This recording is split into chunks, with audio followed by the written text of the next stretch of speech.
Sneha. My name is Monica. How was your exam? Good. नोंसोरथ' बेयाव reels बानायोदां सम दा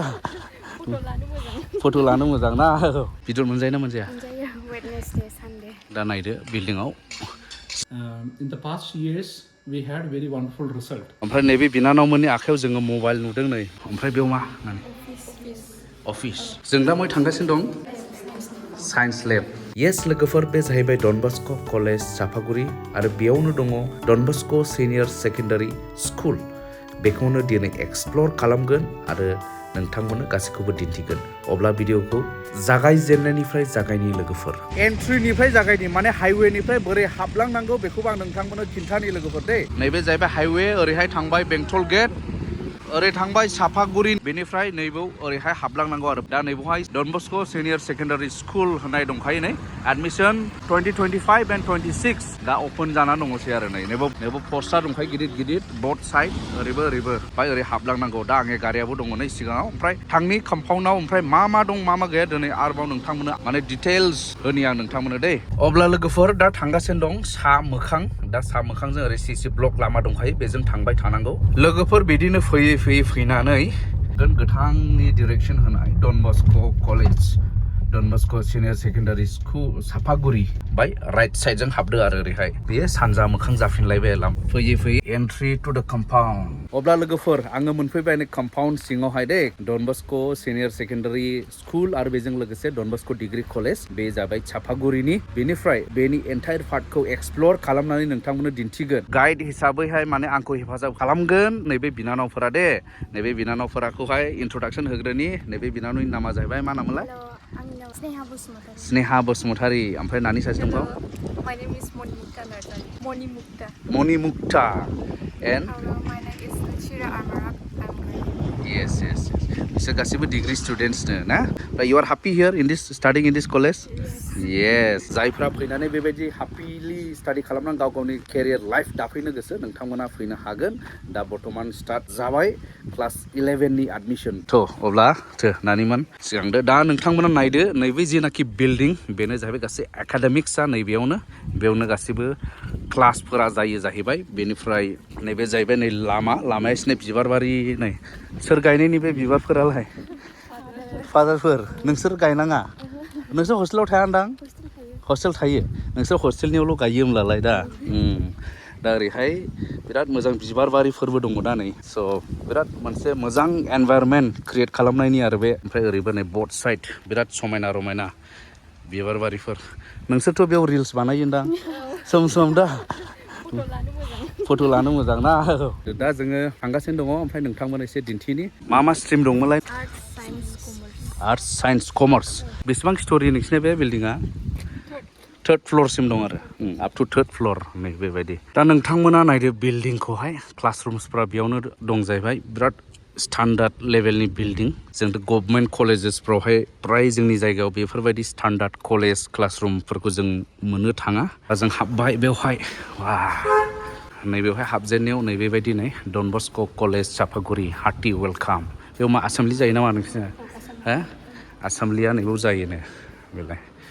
ओमफ्राय बेवहाय एग्जामबो जागासिनो दंनो मा क्लासनि जादों क्लास 11 बारा दावराव खालामजानाय नङा नालाय जोंखौ रायहरगोन दा ने स' ओरैहाय मा दंथो एग्जाम जादों ओरैनो जागासिनो ना जायखिया ओरैहाय एग्जाम जागासिनो दं नैबे जाहैबाय नै स्टाफ रुम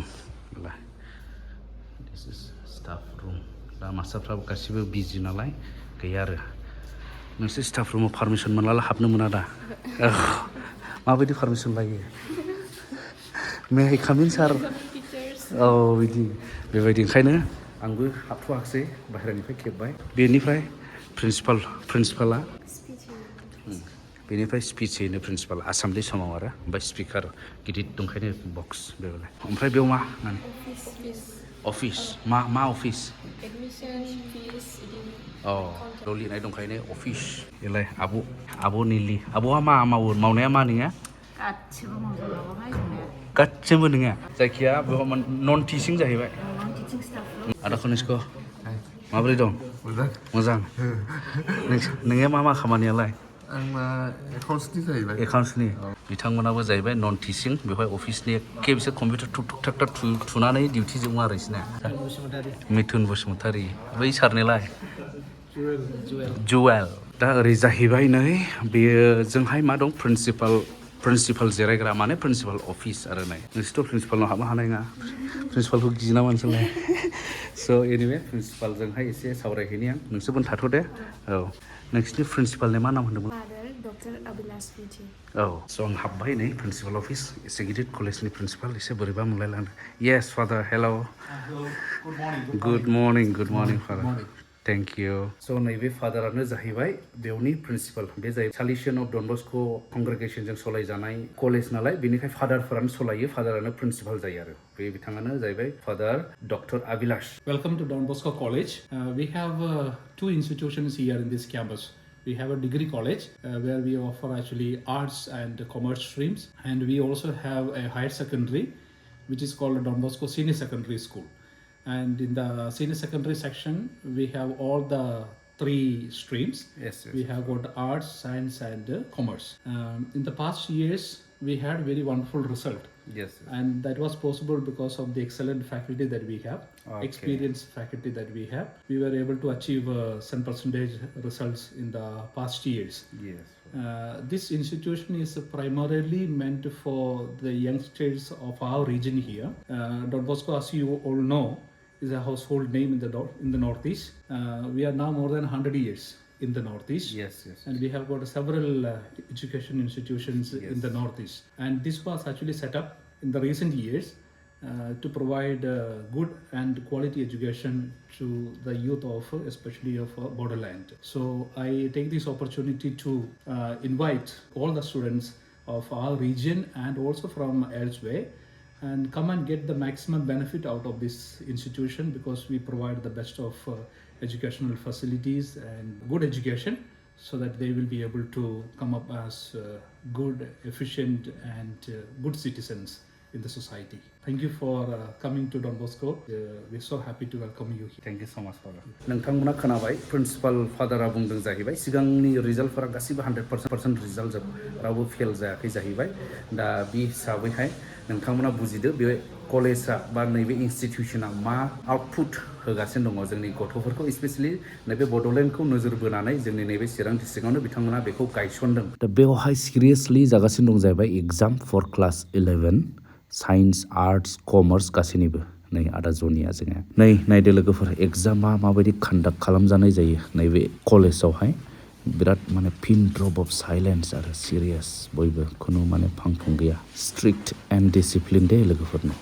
ओमफ्राय बिसिनि क्लासरुमनि बर्डखौ नायदोंनै नोंथांमोना बेसेबां स्टान्डार्ड ओमफ्राय ओरैहाय दङ नै डिसप्ले एबा स्क्रिन जेरावहाय माने भिजुअलि फोरोंनाय जायो ओमफ्राय बेयाव नै माइक्र'फनजों जाबजों स्टेन्ड दंखायो नै माबायदि नायनो हागोन नोंथांमोना स' बे जाहैबाय डिजिटेल क्लासरुम एबा स्मार्ट क्लासरुम आरो नानि नोंसिनि क्लासरुमालाय महाय थर्ड फ्ल'र गोजौआव आदसा ओमफ्राय बेयाव मा दङ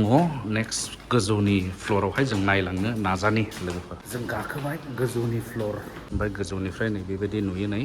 नैबे भाइस प्रिन्सिपाल्स अफिस ओमफ्राय क्लासरुम नाम्बार 5 जेन'बा नै क्लासरुम नाम्बार 5 नै बे जाहैबाय नोंसिनि क्लासरुम फार्स्ट इयारनि क्लासरुम क्लास 11 12 खौबो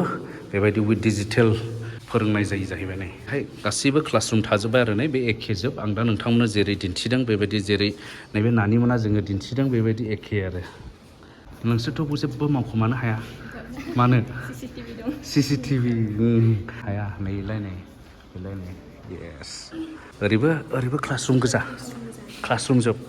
एग्जाम जादोंदां बावबो औ क्लासरुम फैनायबो जागासिनो दं एग्जाम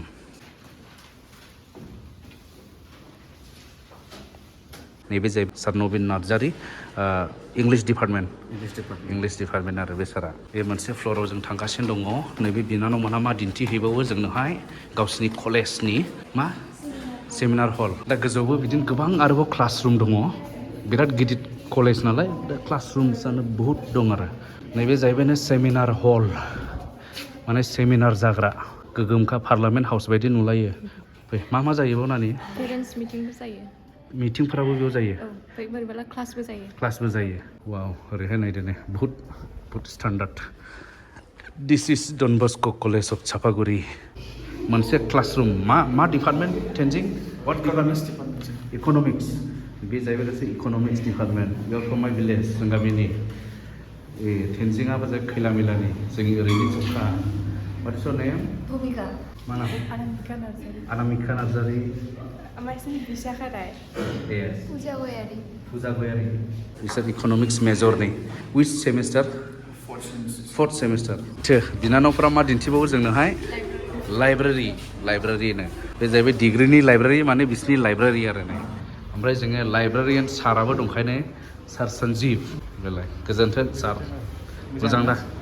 मोजां मा लेखाफोरखौ बे बांसिन फकास खालामनानै दोनो लाइब्रेरियाव बांसिन डिग्रीयावथ' रेफारेन्स गोजा जायो औ ओमफ्राय बड'लेण्ड इउनिभार्सिटिनि आन्दाराव माखासे लेखाफोर दङ बेखौ मोनो आरो आदसा हाई सेकेन्डारियावथ' गावसिनि टेक्सट बुक थाखायो औ बेखौ होनाय जायो नोंसोर लाइब्रेरियाव हाबनो बायोदां हामोना हामा हामो माखौ फरायो बांसिन लाइब्रेरियाव नट्स लिरनो माने माबानानै दिरुननानैहाय रेफारेन्स लेखाफोरनिफ्राय औ जायफोरा सबावहाय एभेलेबेल नङा लेखाफोरा बेखौहाय लाइब्रेरियाव बेयाव मोननो हायो औ मोनसेबाव लाइब्रेरि 2 बे नैबे जाहैबायनो जिरायनानै फरायग्राखा नालाय बेनिफ्राय लाइब्रेरि सेटआपआथ' एखेहाङानो खिन्थु जास्ट बेनिल' लेखानि फाराग दं आरो जिहेतु बियो मा क्लासनि होनोमोनलाय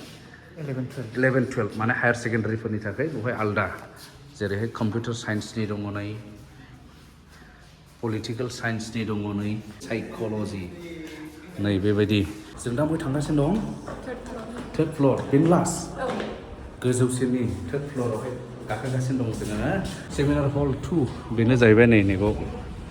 बैयो लाक्जारिमोन ओमफ्राय बेवबा मा जायो क्लास जायो अ माने मा क्लासनि जायोबोलाय स्टुडेन्टसफोर गोबांला ना माबोरै औ स्टुडेन्टस गोबांबा जायो अ ओरैहायबो थाबाय थार्ड फ्ल'राव गासिबो ओरैबो क्लासरुम्स बेबायदि आरो स' बेथ' जाहैबाय क्लासरुम्सफोर बायदि बायदि एकाडेमिक्सनि जिनाखि बिल्डिं बेनि साखाथियाव दंबावो मोनसेबाव नैबे जाहैबाय केन्टिन नै बस्क' केफे फुरा हाइफाइ रेस्टुरेन्ट बायदि खानामायलाय वाव बिराद गिदिर खामाथो नै नोंसोरलाय माखौ फेभरेट नों माखौ साबसिन मोनो बाव जानो चिकेन पक'रा नोंलाय चिकेन पक'रा थ' बस्क' केफेनि सिङावहाय बिथांमोनहा माने डिप फ्रिजआनो गोगोम मोननै मोनथाम दंखायो नै ओमफ्राय एभेलेबल माबाबो ice cream varieties of ice creams available for the students बा जायफोर फैयो आरो भिजिटार्सफोरनि थाखाय वाव नोंसिनि फेभरेटखौ बिना जादे मोनसे स्ट्रबेरी फ्लेभार येस वा ओरैहाय किटचेन वाव दा केन्टिनाखौ नैबे बस्क' केफेखौ नैबे आदायानो सलायो जाहैबाय नै गथ'फोरनि चइसनिखौ मोनजोबखायो बेयाव गथ'फोर जानो लुबैनायखौ फ्राय बेखौनो बानायो नोंसोरो मा नामलाय आदाने बिरफल इस्लारि आरो दे लोगोफोर बे उनाव नुनाया जाहैबाय बयस हस्टेल माबायदि नुदों नै ब्लांनि बेवहाय माखासे जोङो लेबखौ दिन्थिनि साइन्स लेब आरो कम्पिउटार लेब बयस hostel 60 plus class 12 students exam going on exam is going on your last exam economics from Tripura दा गोबां जायगानिफ्राय स्टुडेन्टसफोर बेयाव दं हस्टेलावहाय जेरै नैबे फंबाया जाहैबाय फ्रम त्रिपुरा सोरबा मानिपुरनिबो दंनो नागालेण्डनिबो दं माने फैनानै कम्फर्टेबलि फरायगासिनो दं आरो हस्टेलाव थानानैहाय माखासे ओरै थाखोमादों नै लाजिदोंबो जानो गासैबो हस्टेल बयस वेलकाम होनाय दं नै गोजौआव ओमफ्राय नैबाव बेथ' हस्टेल पार्ट जाहैबाय ओमफ्राय बेयावनो दं जाहैबाय बर्थमान लेब मा नैबाव गेलारि दं नै ओरैहाय पिक्सार गेलारि जों दा बहाय थांगासिनो दं साइन्स लेबाव हाबबाय जों नै जेरै प्रेक्टिकेलावहाय नांगौ जायो साइन्स स्टुडेन्टसफोरनि थाखाय नैबेवहाय बिथांमोननि साइन्स लेब येस बेयाव मा दं गैया बेखौथ' जोंथ' मिथिलिया बेवहाय माबा केमिकेल माबा माबिनि माने जेखौ नांगौ जिनिसफोर जेखौ प्रेक्टिकेलिटियाव नांगौ बेफोर नै दिस इज द स्केलेटन माने बुजिदो एक्सक्रिटरि सिस्टेम ओमफ्राय नांगौ बायदि नै माबा भाइरास बेक्टेरिया नागिरग्रा माइक्रस्कप दिनैनि दिनावथ' कम्पिउटार इज भेरि भेरि इसेन्सियेल बेनिखाय बिथांमोननो कम्पिउटार लेब मेनि कम्पिउटार्स एभेलेबल कम्पिउटार जोबनाय बे कम्पिउटार लेबावहाय नै आरोबाव मोनसे लेब बे जाहैबाय केमिस्ट्रिनि लेब नै गासिबो केमिकेल्स जोब आरो इयो नै नैबे जाहैबाय हस्टेल बिल्डिं ओमफ्राय बिनि साखाथियावनो दङ जाहैबाय आरोबाव केन्टिन जेरावहाय जानाय लोंनाय गाव गावनिफोर माखौ लुबैयो बेखौ मोनजानाय हेल' नेलसन मोजां दा सालमिना आंनि सिगांनि स्टुडेन्ट एक्स स्टुडेन्ट बेलायनै नोंसोर मा सा लोंदोंमोन केन्टिनाव मा होनदों जानो नेगासिनो नोंसिनि फेभरेट जिनिसफोरखौ जाग्राफोरखौ मोना मोना बे केन्टिनावलाय एक नाम्बार दा बेबायदि मोनजोबो सिन्था गैया जाहैबाय मोननियावहाय केन्टिना मोननै दंखायो जाहैबाय दा नैबे मोनसे मा इयो आलु चप स' केन्टिन सिङावनि जाहैबाय नै neat and clean hygiene maintain खालामनाय किटचेन एरिया लायनैबो बानायगासिनो दं नै कि हबाव स्टुडेन्टफ्रा बेखौ बांसिन जायो नामा आलु चपजों एग रलजों ओमफ्राय लोगोफोर फरायफुनाय सम एबा लाइमोन बैसोआवथ' खेला दुलाखौबो बिराद गोसो इन्ट्रेस्ट जायो गेलेनांगौ गेलेनोबो लुबैयो दा बिनिखाय बिथांमोनहा नांगौ बायदि बहाय प्लेग्राउन्ड दं जेखौ नैबे फुटबल ग्राउन्ड बेनिफ्राय लोगोफोर आंनि फेभारेट गेम बेयाव दङ नै बेनो जाबाय बास्केटबल कर्ट नोंसोर गेलेयोना गेलेया मालाबा गेलेयो ना दा बिराद मोजांनो निउलि कनस्ट्राक्टेड बिथांमोना बिराद स्टान्डार्ड बास्केटबल कर्ट नै बिराद मोजां बेलाय गेलेनायफ्राथ' बहुत बयस एन्ड गार्लस गोसोबायदि गेलेनो हायो दा बिनिफ्राय नोंथांमोना आंनि बेकग्राउन्डआव जि नुदों बेवहाय बिथांमोना बयस हस्टेलनि केपासिटिखौ आरोबाव बारायबावबाय बेयो निउ बयस हस्टेल जासिगोन नै आन्डार कनस्ट्राक्सन बै बिल्डिंआनो जाहैबाय बयस हस्टेल गोदान बेवहाय केपासिटिया जाहैबाय नो 300 अब्ला जों दा थांगासिनो दं मै थांदोंमोनलाय नानि नोंसिनि थाग्रायाव गर्ल्स हस्टेल दा नैबे नोंसिनि हस्टेलाव थांग्रा लामा दा इयो ओरै हस्टेल थांग्रा बयस हस्टेलाबो बेजोंनो थांगोन दा बयस हस्टेल गर्ल्स हस्टेल थांगोन ओमफ्राय बे लामाखौ दा कनस्ट्राक्सन सोलिगासिनो दं बे सिसि ब्लक जाबजोबसिगोन आरो बेवहायनो आरोबाव बिराद साबसिन जासिगोन आरो होमब्लानो वाव जायफ्रा गोजाननिफ्राय थाफैनानै फरायफैनो गोसो एबा गाव गावनि गथ'फोरखौ फोरोंनो गोसो गोजाननिफ्रायब्लाबो थाफैनो हागोन खारन बेवहाय गर्ल्स हस्टेलाबो गोबां दोननायनि गोबां थाना फरायनायनि केपासिटि दंखायो how many girls are staying in this hostel now currently there are 70 plus students 70 plus students in this convent दा बिसनि थाग्राया नै बिसनि गार्डेन बेफोर बिबारखौला नोंसोर गायनायनि औ ओमफ्राय दैबो लुनांगौ औ बेबायदि आरो दा लायनो गार्डेन ओरैहाय स' दिस इज अक्जिलियाम कनभेन्ट बे कनभेन्टआव नोंनो थानानैहाय माने फरायनो हायो आरो बेलायनाय बिसोर जाहैबाय बेयाव थाजोबो आरो नै जानायालाय माबायदि मोजां मोनजायो दा ए बेदर मोनजायो ना मोनजाया होमब्ला एसे सिंसा बांद्राय नायजोबले नैबे सानि थासारिखौ नायनि वेलकाम नै बेवहाय वेटिं रुम बादि दं आरो बिसिना बेवबो जेबो मावखोमानो मोना दां दा बेवबो दङ ओइलाय हनै बेलाय स' बे जाहैबाय बिसोरनि गर्ल्स हस्टेल एबा कनभेन्ट होनबाय आरो बेखौहाय सोर नायो नोंसिनि वार्डेनफोर माफोर सोर सिस्टार गासिबो सिस्टारफ्रानो नायजोबो आरो ना दानि जों हाबदों नै बिसिनि डाइनिं हल योर डाइनिं हल नोंसोर बेयावनो जायो आरो औ वा गोसोबायदि गोथाव मोनजायो गोथाव मोनजाखायोनो सिन्था गैया कनभेन्टआव थाफैब्ला बा हस्टेलाव थाफैब्ला बेवहाय मोनजागोन आरो बिराद स्टान्डार्ड माथो माबायाबो नै रेस्टुरेन्टफोरनि बायदिखा माबाया टेबोला डाइनिं टेबोला नाइस निट एन्ड क्लिन दै गुदुं नांगौला बेवहायनो फेसिलिटि दंखायो जाहैबाय नै होमब्ला ओंखारफिनबाय जों नैबे हस्टेल गर्ल्स हस्टेलनिफ्राय नोंथांमोनाथ' माबायदि मोनखो कमेन्ट खालाम ओमफ्राय admission session started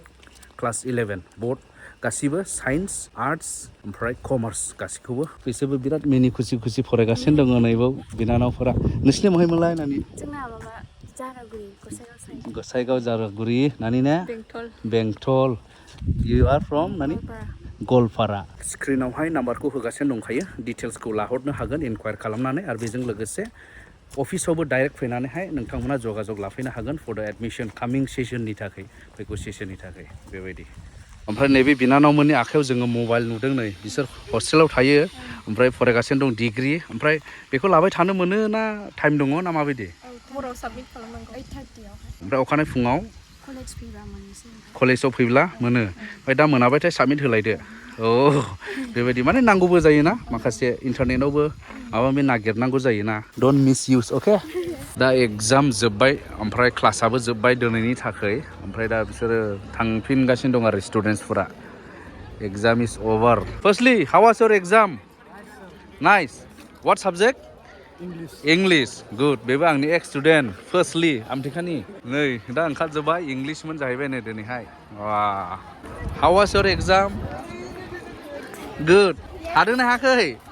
आइयाव exam is over hey how was your exam babu It was good. good English no English is easy. easy Yes. English is easy oh next exam what exam physics next how you are all science students arts nila ma exam Arts, it was political. next exam political science wow. You are hostelers or what No. day scholars अब्ला लोगोफोर बयबो मिथिनाय बायदि बे भिडिअखौ share खालामनानै होदो आरो जायफ्रा गोसो गुदुं बेवहाय थाबैनो एडमिशननि थाखाय जगाजग खालामनो हागोन स्क्रिनावनो कन्टेक्ट नाम्बारा दंबाय थायो